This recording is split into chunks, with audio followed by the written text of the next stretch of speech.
Profit and loss. Profit क्या गो, loss क्या गो?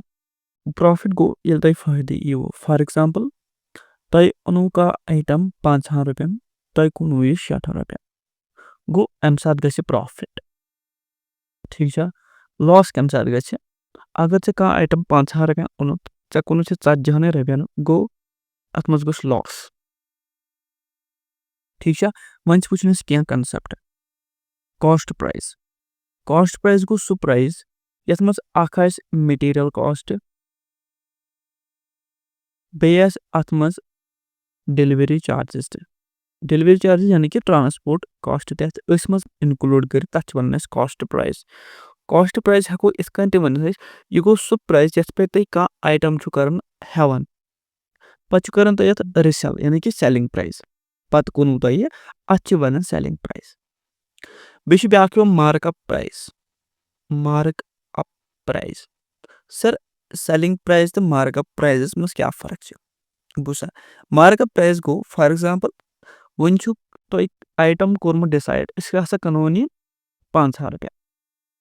ठीक है। मगर अगर ये 40 रुपया मज तनिस चे फायदे असल गो अत मज 10 रुपये इन द्रावान डील मतलब यम हेक सु डिस्काउंट दित यम हेक सु डिस्काउंट दित कह यह पानस तान मगर वन कोर कम डिसाइड है बस दिम 10% डिस्काउंट मगर चे core list price selling price core 5,000 रुपये अगर चे 5,000 रुपये दित प्राइस सेलिंग प्राइस मगर चे दुत कुनुस वन यानी कि चे कुनुस पत 5,000 रुपये यानी कि चे दुत अत मज 10% क्या डिस्काउंट गो अमे मतलब गो यह 500 रुपये चे गोनथ कर लिस्ट प्राइस अत वनो मार्कअप प्राइस मगर असली सेलिंग प्राइस सु 45 इस कॉस्ट प्राइस फॉर एग्जांपल सु 30 रुपीज चाव 3 रुपये कह चीज चे दोपुत हे बह कर 5,000 रुपया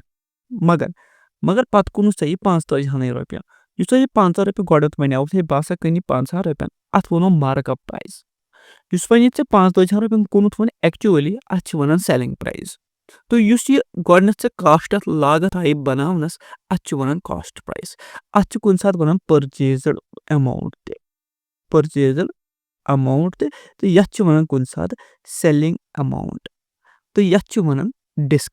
डिस्काउंट गो अगर कह मार्कअप प्राइस आसे तथ पे कोर डिस्काउंट थोड़ा बहुत एंड तह याद थोन डिस्काउंट सह हमेशा गसन काउंट मार्कअप प्राइस पे सह गि सेलिंग प्राइस पे या कॉस्ट प्राइस पे कैलकुलेट कह तिक सह गि मार्कअप प्राइस पे कैलकुलेट।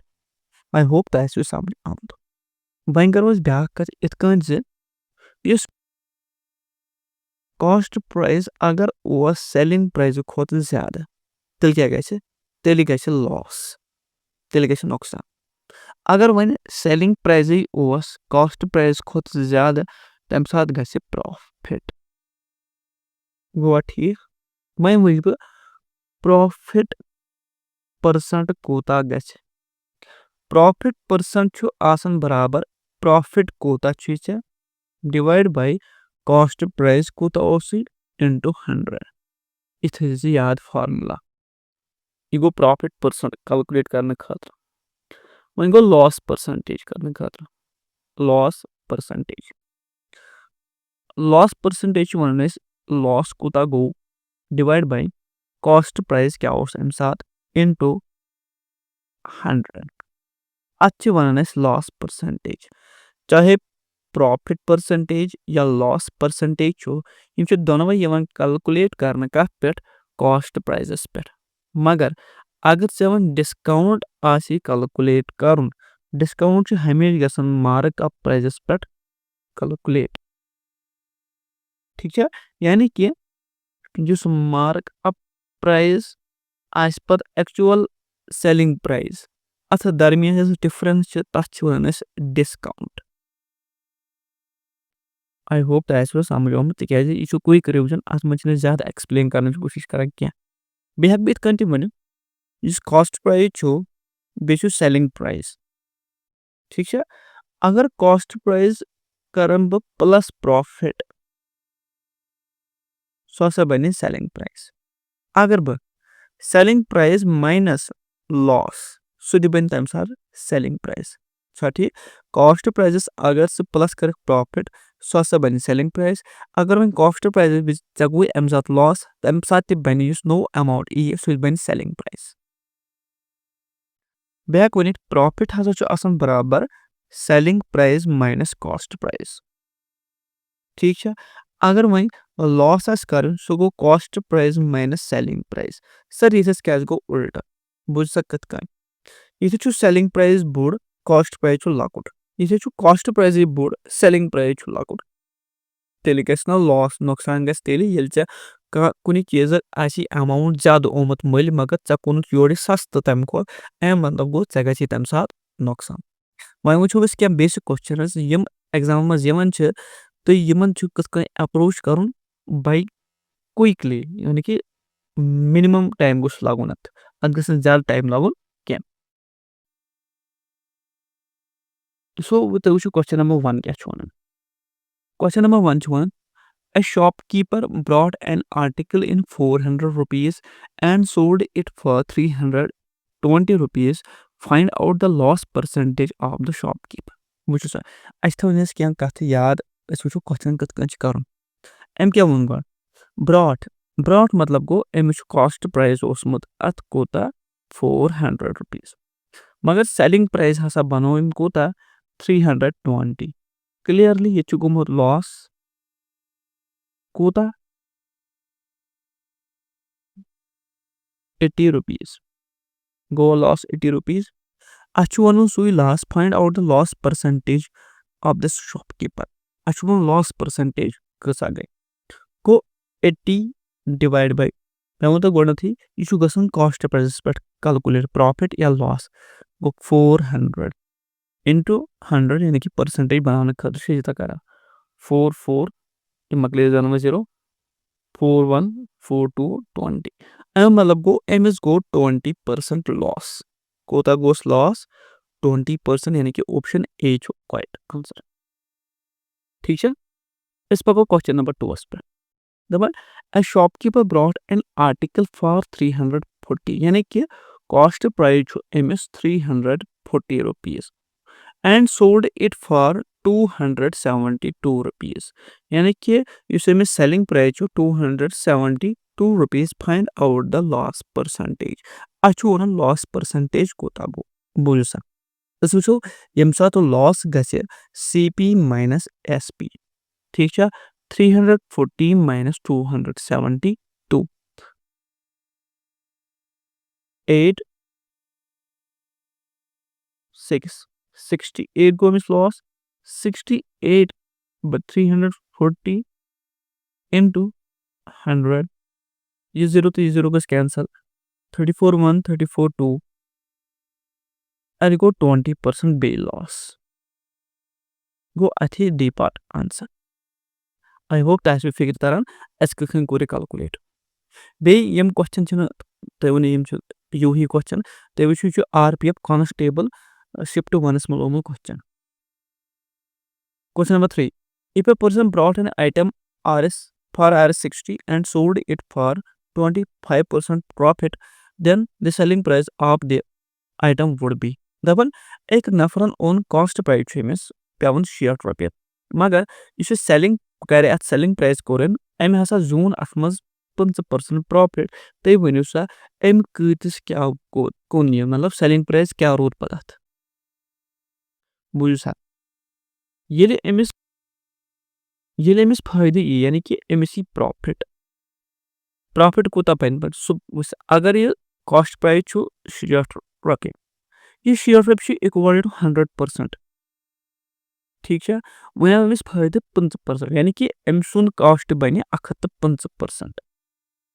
150% by 100 into कस पे छु शठस पे ठीक है कोई दिस एंड दिस कैंसल 2 5 और we can say 5 2 5 25 2 1 2 3 6 go 75 ही आंसर सी पार्टी आंसर आई होप ता ऐसे समझ आमुत कस कच करूंगा यानी कि मैं वो नित कहीं का जे अगर मिस 50% प्रॉफिट गो अमें मतलब गो युस नो परसेंटेज बने सह बन 150%। गो ठीक परसेंट मतलब गो 100 इनटू कत पे बनन यह 60 पे तिक प्रॉफिट एंड लॉस गसान कॉस्ट प्राइजेस पे ना कि सेलिंग प्राइजेस पे। सेलिंग प्राइजेस कहीं करो अमे साथ मे वो यक जीरो कि यक जीरो कैंसल पे वो मे 5 2 गो 10 5 2 गो 10 अत बचो 2 तुम बने 25 5 5 गो 25 2 1 2 3 6 3 5 15 1 आव कैरी 3 2 6 प्लस 1 गो 75 गो use Amish no selling price बनो सह बनो 75 rupees that is Y Amish गो 50% हुन profit. Next question Kamar gained 16% on the resale of a user's stereo or we can say scooter if he purchased the item for 1500 how much did he sell it for यानी कि वैसे दपन अख नफर छु M हसा own scooter M हसा own ये 1500 दपन M जून one अथ पे 16% प्रॉफिट तय बनो सा एम कतिस कुन वन गो अगर एम 16% प्रॉफिट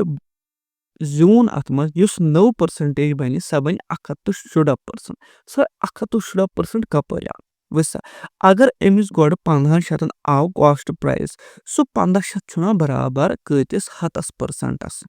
ठीक है वन जून अम 16% सह 16% पे गना 100% मज एड दैट इज वाई 116 by 100 into 1500 वो one one second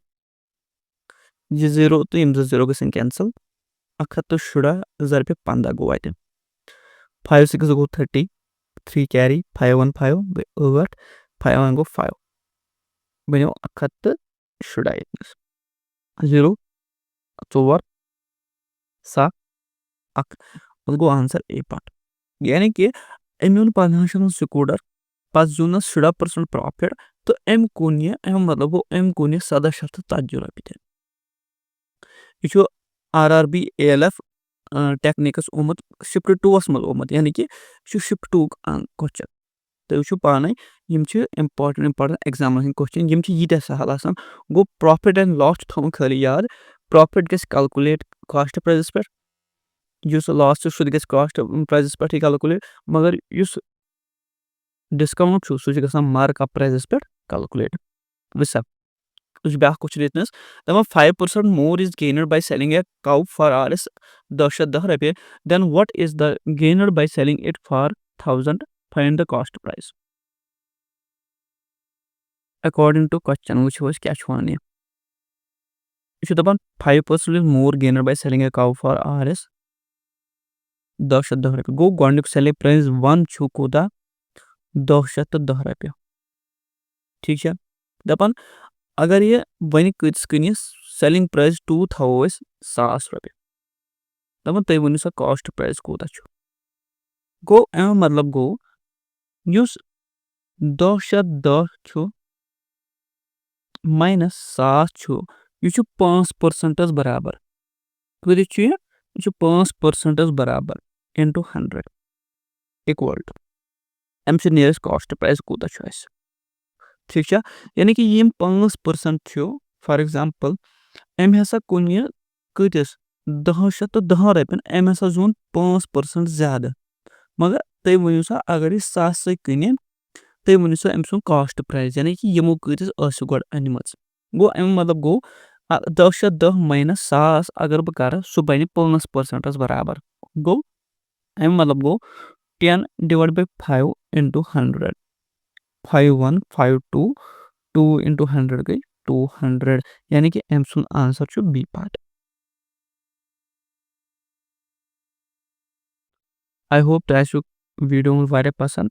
do subscribe our channel and don't forget to like and share with your friends.